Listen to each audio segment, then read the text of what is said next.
Hey guys, Boston Bruce here, and gonna do a recap video as we've come to terms. And even though the game didn't end on the die roll, uh, all concerned agreed it's an Allied victory, and the score currently 8-6-4. And big key was when you hit the tech. I mean, you start getting these points you can't lose, which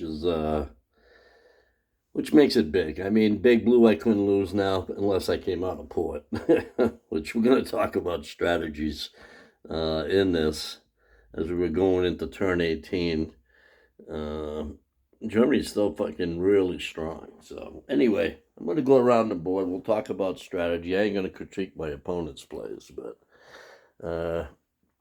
as far as what me and my allies, Global War Enthusiast, shout out to him.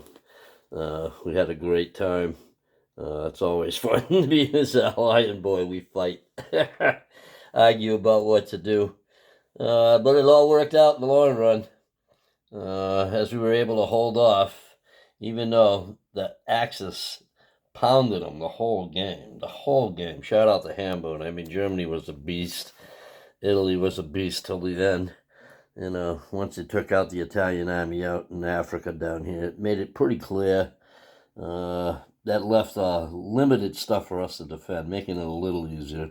I mean, the Russians were coming, but they wouldn't have got Calcutta. And I mean, they might have pecked away some points down here and stuff, but I mean, I don't know.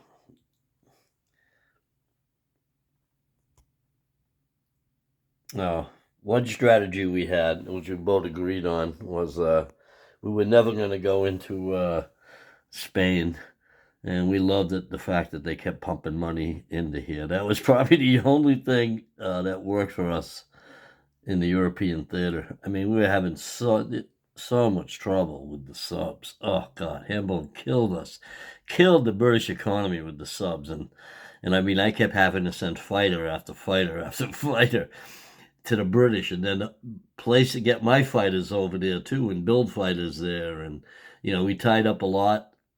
We tried to go into Africa, and I mean, just Hamilton just put too much pressure, and there was no way. I tried to come back after we had left, after he took it the first time, and then he sent more DAC troops back, and because those troops eventually I had planned on when they were over here in the Med, we were going to take Sumatra with that force, and give me more capital ships in the Med. But we just had to I had to keep this fleet here the whole game, really, just to keep from all these aircraft and the possibility of more troops coming into Africa or Gibraltar or Malta.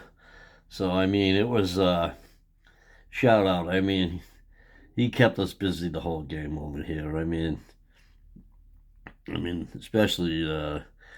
Especially once he took care of the factories in Russia and bombed the crap out of them. And I mean, even to this point in the game, there's a minor factory totally bombed. I think that's the one that came from Novibirsk. The major factory here is totally wiped out. The one in Leningrad is wiped out.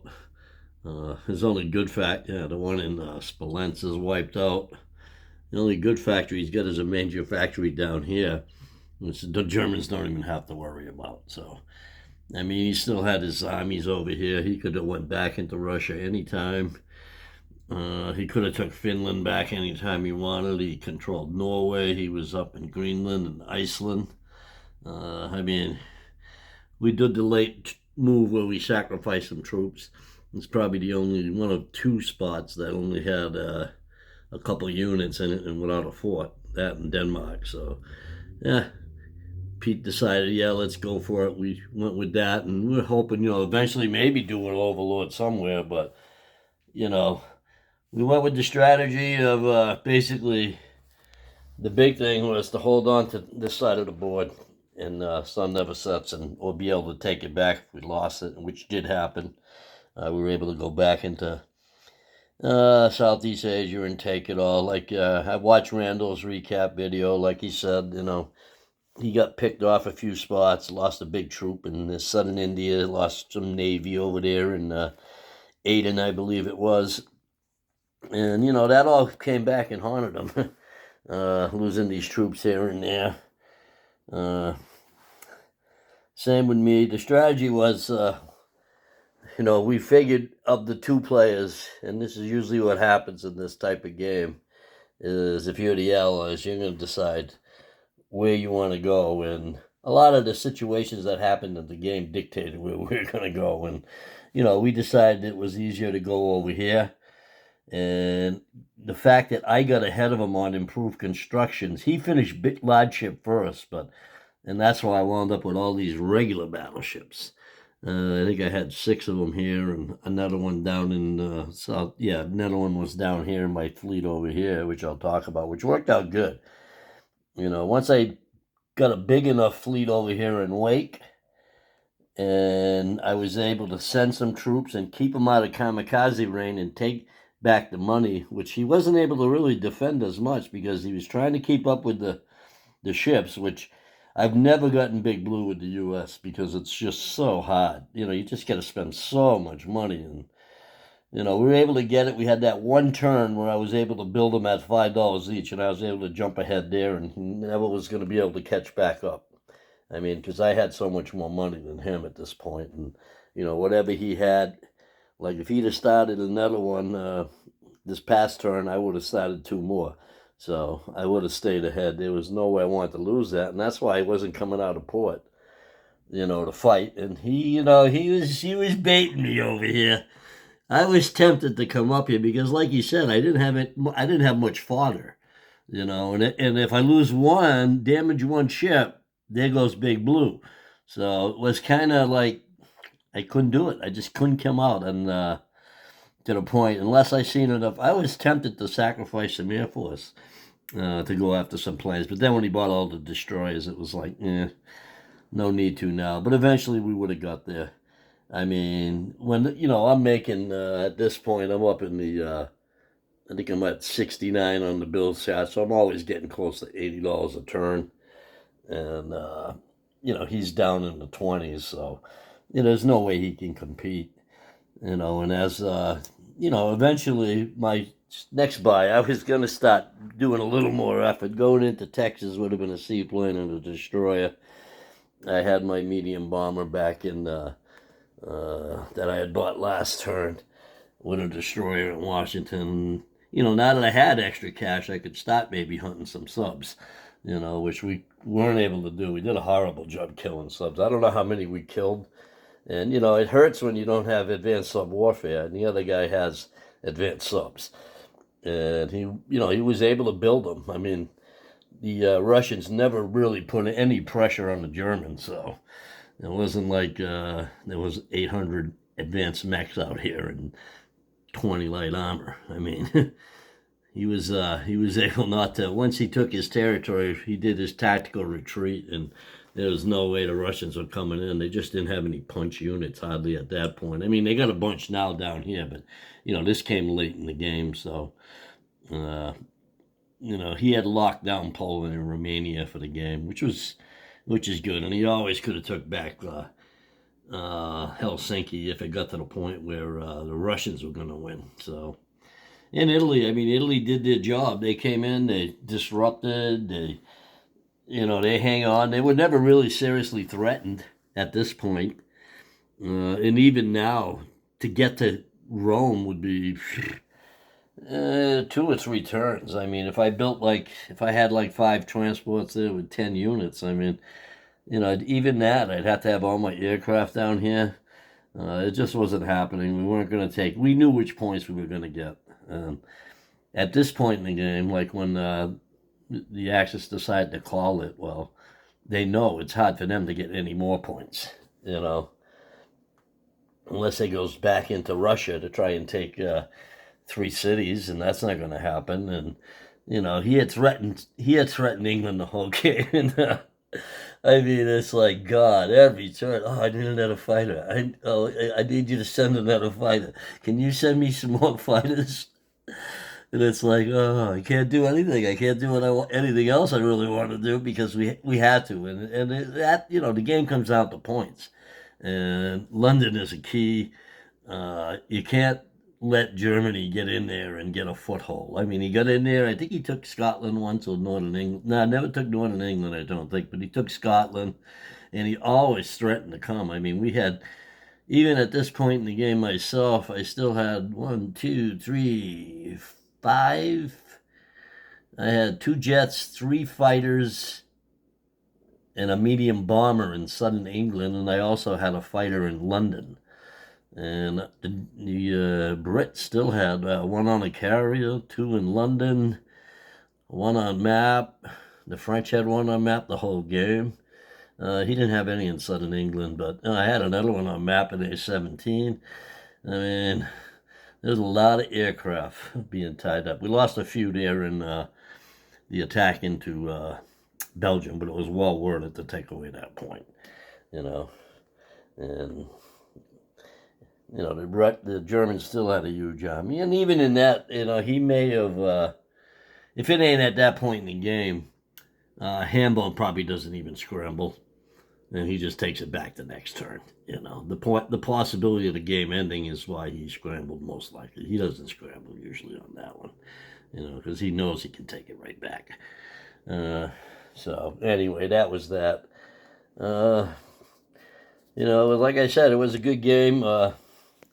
We had decided we weren't going to go into Spain. We weren't even too worried about Festing Europa at any point. You know, we thought maybe, you know, even if they held on to it, if we could get Big Blue and Tech and hold on to Sun Never Sets, we'd be in good shape. And I mean, they threatened it late. You know, this got to be a big threat there. But once the Japanese were kind of eliminated from Southeast Asia, then Calcutta only had to fight on one front. It made it a lot easy. And Malaya was in decent position there, too, not to get reinvaded. We thought he may have went last turn back into Malaya when he went into, I forget what turn it was. I think he went into Hunan or something. I don't know. I forget. It all tends to be a blur after 17, 18 turns trying to think back. You know, we look back and we talk about games we played, and it's like, oh, what game was that? And, you know, then you look, it's like a year and a half ago when we're talking about it. Yeah, I always stayed out of harm's way of kamikazes. I think at once I had something maybe up in P-22 where he could have sent one, and I really wasn't worried. I think it was the destroyers. You know, I kind of thought, you know, maybe he'll send something, but he didn't. You know, and it's a slow push. I mean, Tokyo was never really threatened. We possibly had Nanking maybe in a double attack late in the game. You know, now that I had a transport here for 2 units and enough aircraft that I could get there if I wanted to put my ships into P-32. And I had my 6 units down here. 2, 4, 6.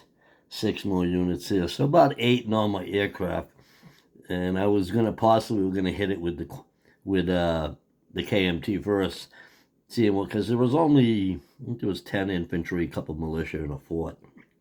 If I could get maybe 3 or 4 hits with the KMT, you know, maybe 4 or 5 even, then the possibility would come back in with the USA to take that point if we need it. Problem is, you do that, you don't get that point. You probably lose Big Blue because they'll come back and attack. So, you know, it was probably not going to happen, but it was the possibility. I really wanted to go fight with the CCP up here. Oh, about making a deal with the devil. Let me get to that. I forget exactly. I'd have to go back and look. But I know we were working together a little bit to go after the CCP. And, you know, I had told Pete about it. And, oh, yeah, he was all good. And then I forget what happened, but I think Randall did something I had told him not to do or something. And it was like, well, no, that's not what he was supposed to do. He was supposed to go here and attack that power. And instead it was like, oh, well, I'll just stay down. You know, I started building up, and then Pete's like, no, you can't give Kwangtung back. You got to stay there. We got to hold on to Kwangtung. So that's what happened in Kwangtung. I don't know what deal they made with Rich. It was obvious there was something going on up in here. I know that. there was obviously something going on, and obviously he didn't like it because he went for Shenxi. So that would have made it real tough once he took Shenxi for the CCP to evolve, because the biggest army was up here. It would have took a few turns. I mean, I believe they need to hold top and Shenxi, Shangtung, and Hunan if they don't get Nanking, but I'm not positive at this point. So I don't know what was going on there. I had thought about last turn, even if I didn't go into Hunan, was possibly trying to take Szechuan and Sinking with 2 cavalry. But once he moved into Shenxi, there was no reason for me. I just like to fight. What else? Yeah, like I said, I mean, I spent so much money on fighters and capital ships, but like I said, I kept them out of harm's way the whole game. I wasn't worried about coming here at this point, or going to Atuka Kiss, because once we lost that point, I mean, he'd have to take Midway and Wake to get his point. So I mean, I felt I knew we might go up there, so that was the reason for the build in the Pacific Northwest with the upgraded militia there and the advanced artillery, attack transport. I got a little fleet here. I mean, I might have sent those up later on, but I needed to get the build going on more little ships, and it just never happened because of kept building, the capital ships and the aircraft. It was a little tough. And then the land units being limited on the East Coast, so there was never really a threat to do a big thing. I mean, we had the transports over here on the east for an overlord. I had my 2 set up in Gibraltar. I believe he had 1 in England. He had an air transport. I had all my fighters and bombers and my bombers in England. So I could have hit a spot myself with an overlord move if it was a desperation type thing. He did have some Marines and AAA and stuff in England. So there were some units to be used. And, you had a couple more Marines here, actually. So there were spots where we could have hit if we wanted to make a move for an overlord. Most of them, I mean, like, the key was he had the Normandy, and I've seen Hambone make this play before with the airbase, and I think I actually told him, Peter, about it. I says, he's going to build an airbase at Normandy. Yep, sure enough. And like I said, we had to guard against protecting England the whole game. The whole game we had to protect it. And like I said, and you got to, there's just so much, that's where Pete's at his best, is playing the defender, where he has to defend multiple areas. He's very good at that. So we're going to have our hands full next game. We're going to be playing Operation 20 Corps. Hambo made an introduction video. I'll be playing Japan, teamed up with Panzer J, playing Germany. As I said, Global War Enthusiasts will be playing Great Britain. And Hambone will be playing the U.S. and the KMT. And Rich and Randall will be playing the Russians and the CCP. So, who knows? We'll see what happens over here. Maybe we can work together. You never know. But anyway, it'll be a handful, like I said. Hambone and Pete, very good players. It's going to be tough. I mean, the Axis don't worry too much about the common turn early in the game. Depends what the CCP can do. And the Russians, if they get aggressive over here, sometimes then Japan can have problems. You never know with that. That's usually not our targets when I play Japan, to go over into Russia. But the CCP is always someone I focus on kind of early in the game. KMT, Hambone playing, it'll be probably very hard to eliminate. But like Randall said in his video, Kwangtung is a key spot. You don't like to let the KMT get that, because they can receive Lend-Lease early on in P41, and if you start interdicting, I don't think it happened in this game. If you start interdicting Lend-Lease, I think there's something, I have to double check, I always forget these rules, but then there's the income roll, I think, for the U.S. if you interdict over here. If you get a hit or something, I'll have to check. I haven't played Japan with the new rules, with the dado and all that, so I'll have to do a little research. This game will probably be kicking off. If I know Chris, he's probably ready to do his turn this afternoon because he said his board is set up. But he was reading the rules a little bit because he hasn't played 4.3 yet. So that's going to be fun. We'll have to get in touch, go over our strategy, and all that. So this is Boston Bruce. This is another enjoyable game. A shout out to the guys I played with. They're great guys. Rich, Randall, David, Peter, and now Chris in the next game. And look forward to it again. So this is Boston Bruce signing out.